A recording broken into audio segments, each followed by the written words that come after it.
President Trump is making a little bit of a transition from his maximum pressure and engagement strategy. I don't think it's the beginning of a thaw. What President Trump is doing is simply to leave the door open for diplomacy when the circumstances are right. If during the Olympics, the Olympic peace can be sustained, I think then there may be an opportunity for the U.S. to sit down with the North. The message here is we have a clear objective. Our standard continues to be CVID. What do you think is the reason that the number dropped to an all-time low last year? More expensive and more dangerous in effect. But this administration has basically had a closed-door policy when it comes to refugees from trouble spots around the world. From the Voice of America, this is Washington Talk. Hello and welcome to Washington Talk. I'm Eun-jang Cho. President Trump expressed openness to hold talks with North Korea. He also suggested he has developed a positive relationship with Kim Jong-un. This comes at a time when the two Koreas held official talks for the first time in 2 years, signaling a tentative thaw in relations. Is President Trump modifying his approach to North Korea?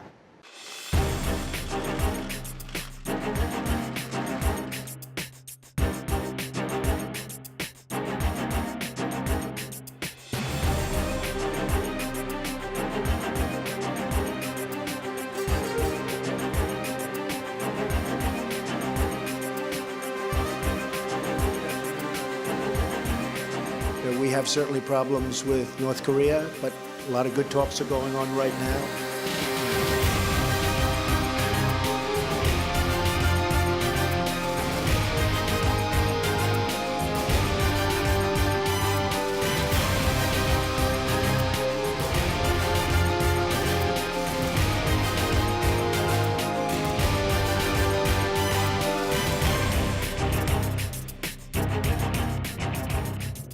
Now, my guest today, Mr. Greg Scarlatti, Executive Director of the Committee for Human Rights in North Korea. He also worked at the Korea Economic Institute in Washington. Also joining me today, Mr. Frank Januzzi, President of the Mansfield Foundation. He was also an advisor to the Senate Foreign Relations Committee. Welcome to both of you. Good morning. Good morning. Frank, let me begin with you. President Trump said that he's open to talks with North Korea under the right timing, under the right circumstances. And he also said that he suggested that he built a positive relationship with Kim Jong-un. Is President Trump softening his tone on North Korea? What's so fascinating to me, Yoon-jung, is that the words he used, he will meet at the right time under the right circumstances, is almost identical to the words that President Obama used when he was describing the prospects of dialogue with Kim Jong-un's father. I think what this says is that President Trump is making a little bit of a transition from his maximum pressure and engagement strategy, where he had been focusing the first year of his presidency only on maximum pressure. And now, as North-South talks are starting, he seems to be open to the prospect of the engagement part of his strategy. So I don't know that it's a big change, but he is certainly starting to apply the second part, or opening the door to the second part of his pressure and engagement approach. Mm-hmm. And Greg, is this a beginning of a thaw between Washington and Pyongyang? Are we on a path to talks with North Korea now? I don't think it's the beginning of a thaw. What we have seen for the past many months under the Trump administration has been the application of several elements of national power in order to address the North Korean crisis. We have seen the application of the military element of national power through the deployment of assets to the region, through strengthening alliances and emphasizing the strength of our alliances with the Republic of Korea, South Korea, and Japan. We have seen the forceful application of the economic element of national power through the strengthening of the sanctions regime, a sanctions regime that's aimed to prevent the development and proliferation of North Korean missiles and nuclear weapons, also to punish the elites in charge of that proliferation. And certainly, diplomacy is also an element of national power. What President Trump is doing is simply to leave the door open for diplomacy when the circumstances are ripe. Well-informed diplomacy, rational diplomacy that is based on a true understanding of the nature of the North Korean regime its strategic objectives and also its diplomatic track record, which is not good at all. President Trump has been swinging between harsh rhetoric on North Korea and then indications of openness to talks with North Korea. Is this time any different? Well, it's hard to know whether there's really a clear strategic understanding in the mind of the president about how he's approaching North Korea. I would like to credit him with having this very carefully balanced, nuanced approach. But to be honest, he seems a bit more mercurial. He can change his mood, he can change his approach, partly based on the images he's seeing on the television, partly based on changes in the circumstances. I will say that flexibility is not all bad.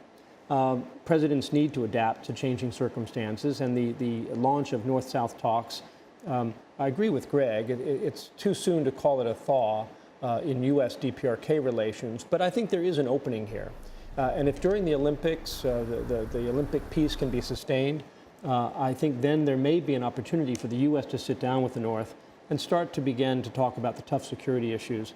And the president has signaled to his administration his willingness to do that. Do you think this time is different, Greg?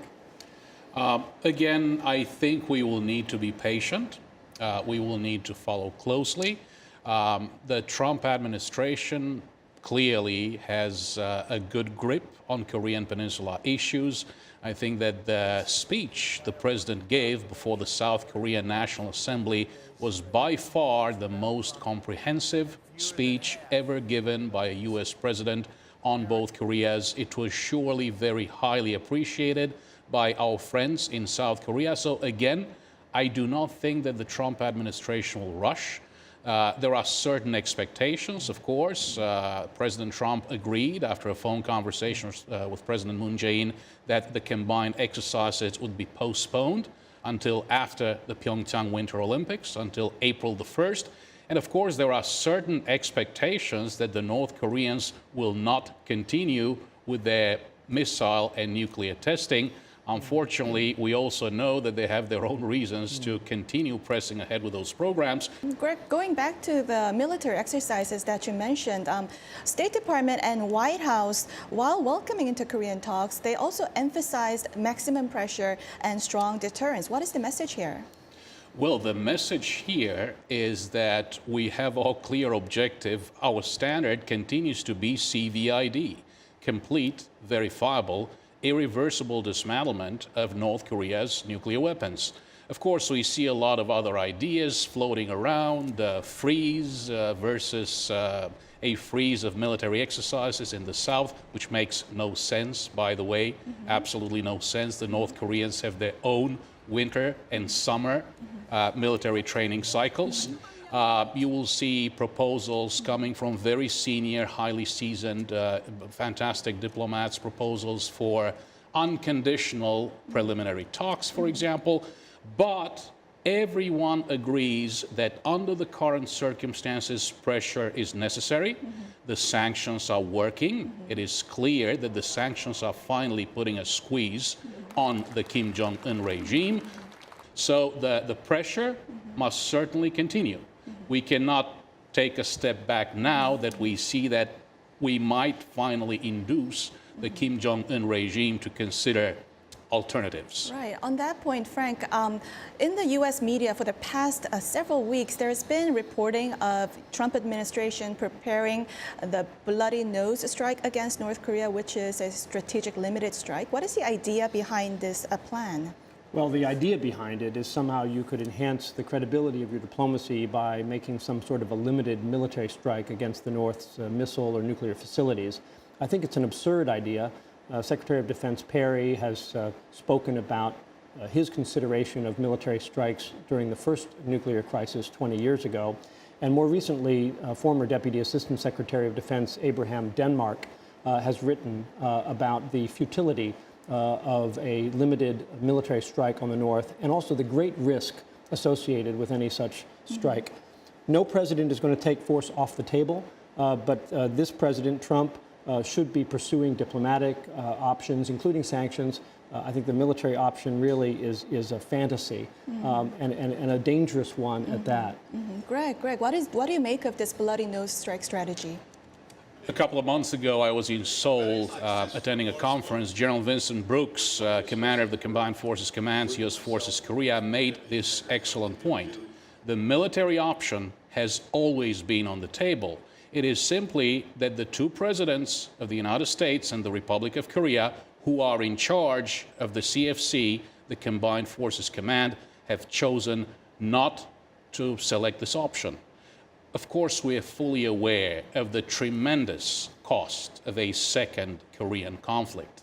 We are all aware of the capabilities that the North Koreans have in addition to their nuclear weapons, other weapons of mass destruction, massive amounts of biological weapons, chemical weapons, 1,000 artillery pieces lined up along the DMZ, 700 long-range artillery pieces poised to hit Seoul at any given time, 400,000 light infantry ready to pour down south, 1.2 million men and women in uniform, 80% of them forward deployed south of the Pyongyang-Wonsan line. We're not taking these things lightly. And I think we understand that for those North Korean military planners, it will be very difficult to anticipate the rate or scale of escalation. Right. And they might interpret a first strike, a surgical strike, as the first step in a campaign to remove the Kim regime by force. We know that, we understand that. That said, all options have always been on the table. Before we move on, I do want to touch upon this briefly. What will be the kind of concessions that President Moon should stay away from while dealing with North Korea? I think the key for President Moon is going to be to abide by the UN sanctions while at least considering unilateral steps about South Korean sanctions if the North begins to reciprocate. So if the North is willing to take steps on their military exercises, family reunification visits, and other things that would improve North-South relations, I think South Korea will be prepared to consider some very modest adjustments to their own sanctions regime. But the UN sanctions are going to remain in force until the North addresses the missile and nuclear concerns that are at the heart of those sanctions. We'll wrap up our first discussion here and move on to our second topic.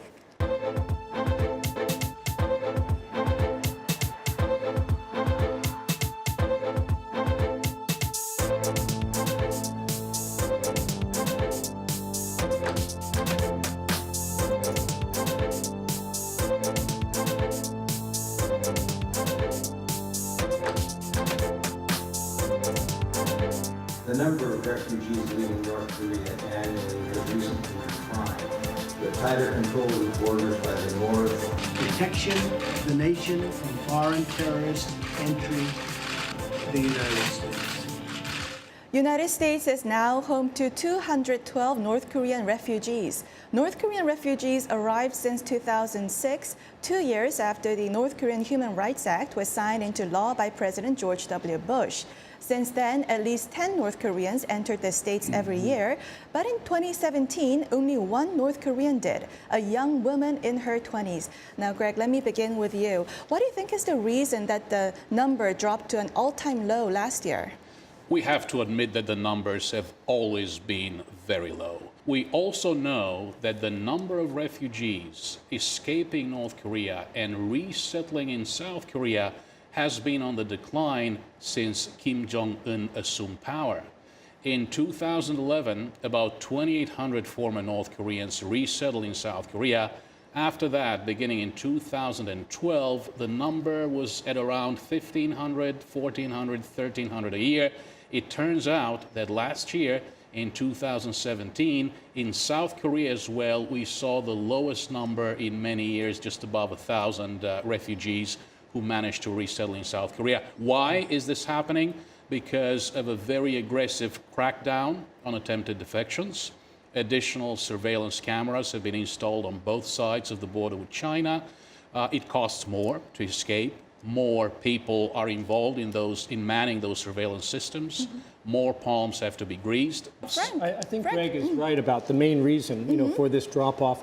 I think we have to put on the table, though, Greg, that this is an administration, the Trump administration, that is hostile to refugees. They've reduced the quota of refugees to be admitted to the United States. They have failed to appoint a special ambassador for North Korean human rights, which was authorized under the 2004 North Korean Human Rights Act, which I helped to draft. And in general, they've signaled a disinterest in the resettlement of refugees from around the world in the United States. So while I think that none of those factors have been directly responsible for the drop-off, I think Greg is right in identifying the core reasons why there are fewer refugees coming to the United States from North Korea.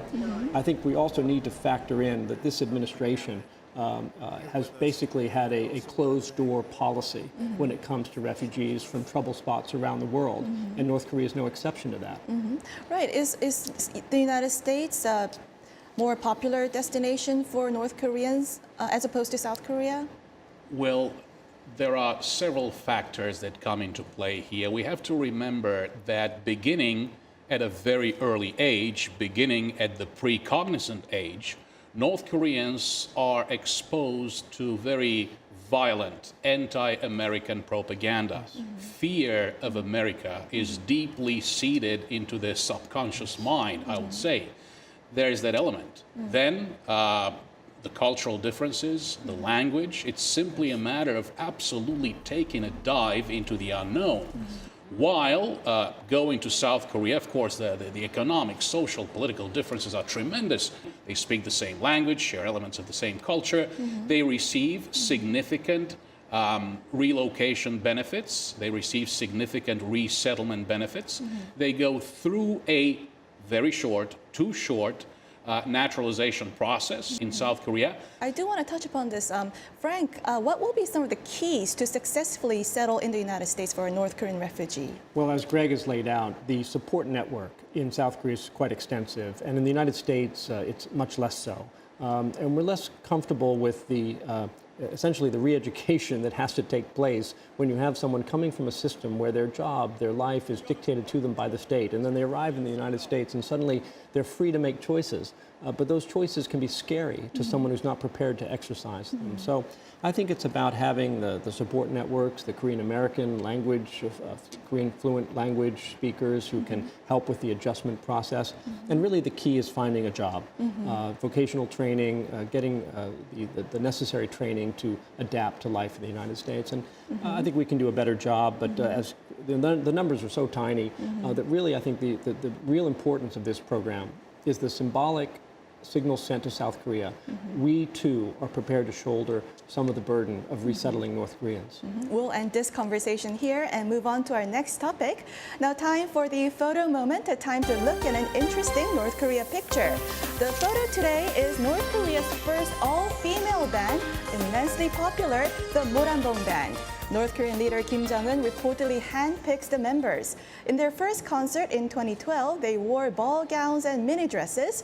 The Moranbong Band is currently drawing keen attention in South Korea as they are rumored to visit the Pyeongchang Winter Olympics as part of the performing arts group.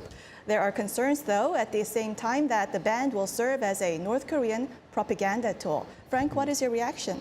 Well, you know, K-pop is very popular, not just in Korea, but in the United States and in Japan and around the world. And I think that it's an example of South Korean soft power. And what you're seeing here maybe is a little bit of North Korea trying to play on that stage. There's a jealousy aspect. They want to compete in every dimension, whether it's at the Olympics or in the popularity of their female pop bands. So I think this is Kim Jong-un wanting to appear on the world stage as a modern country. Greg? I think that this is also part of the forging of a new cult of personality for a new leader. Of course, Kim Jong-un's father, Kim Jong-il, had 20 years to prepare to become leader of North Korea in 1974, 1994. He barely had 3 years. He was in a mad rush to establish his own power base. A lot of people got purged, hurt, tortured, killed in the process. Many senior officials as well. But there has also been an attempt to forge this cult of personality. Indeed, his birthday is not yet a big deal in the North Korean media. It is not celebrated on par with the birthdays of Kim Jong-il or Kim Il-sung, but North Korea is on its way to doing that and presenting him as a modern leader, fond of music that appears to be different, perhaps a little bit similar to what the South Koreans are doing, perhaps to what's done in the West. This is all part of forging a new image, a new cult of personality for a new and younger leader. That's all the time we have for this week. Greg, Frank, thank you for joining us. Thank you very Pleasure. much. Thank you. Thank you. And this was Washington Talk from VOA, and I'm Eunjang Cho. See you next week.